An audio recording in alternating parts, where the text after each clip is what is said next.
You know, it's still the old Labor Party against freedom, worse, particularly against free speech. And even Donald Trump's White House has noticed. Yesterday, Labor spent most of question time demanding the Morrison government stop British right-wing activist Raheem Kassam, a former staffer of Brexit Party leader Nigel Farage, from coming to Australia to speak at a Conservative conference in Sydney next week. We should not allow career bigots, a person who spreads hate speech about Muslims, about women, about gay and lesbian people, to enter our country with the express intent of undermining equity and equality.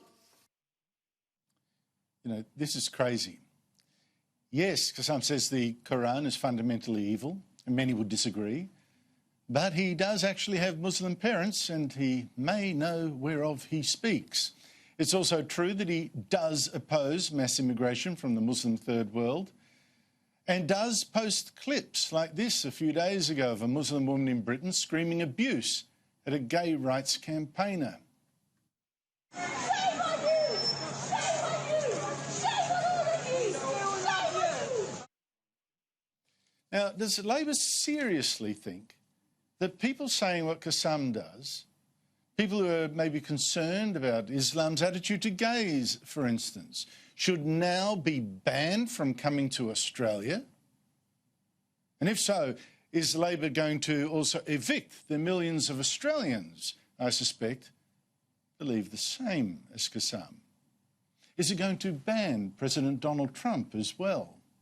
I find all this astonishing.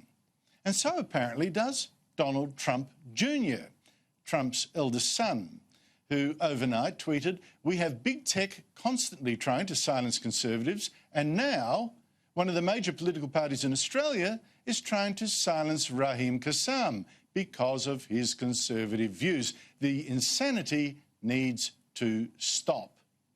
And it does indeed. But today it didn't.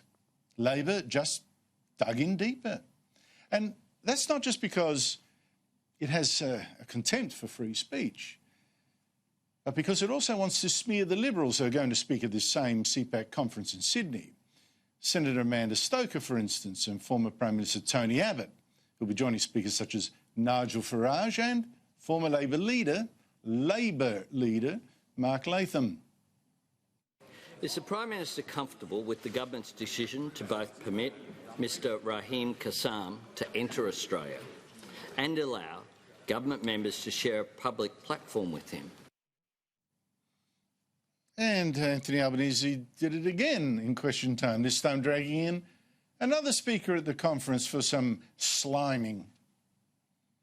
Is the Prime Minister comfortable with members of his government sharing a platform at a conference with Mr Matt Gates, who invited a Holocaust denier to the 2018 State of the Union address by the President of the United States? This is such typical Labor, smearing by association, and not actually giving you all the facts. In fact, this Matt Gates is a Republican politician from Florida who, yes, invited an activist to that speech, but an activist who actually insists he does not deny the Holocaust. But he does admit he once said he did as a supposed test of some free speech policy on Reddit. Now, I don't buy that. But Gates, who's the one who's actually coming here, said he didn't know of this guy's comments and regrets inviting him. For Labor to suggest that Gates himself is a Holocaust denier is just a foul smear. It is dishonest. Now, this kind of smear and run, this sort of shame by association game aimed at actually getting people banned, not arguing the toss with them, I find that sinister. And it's certainly not free speech. Free speech is letting people come, and if they say something stupid, of course, you point it out. You argue back. Is Labor saying that Australians are too stupid to do that? Too evil? Labor is showing here a contempt for Australians and an arrogant belief that it's government that should decide who you may listen to. Now, I wish the Morrison government had today hit back hard at this Labor intolerance. Unfortunately, this is the very feeble best that the Immigration Minister today could come up with, neither confirming nor denying that he might ban Qassam. All applications to enter Australia are dealt with under the provisions of the Migration Act, and all non-citizens must meet the character test.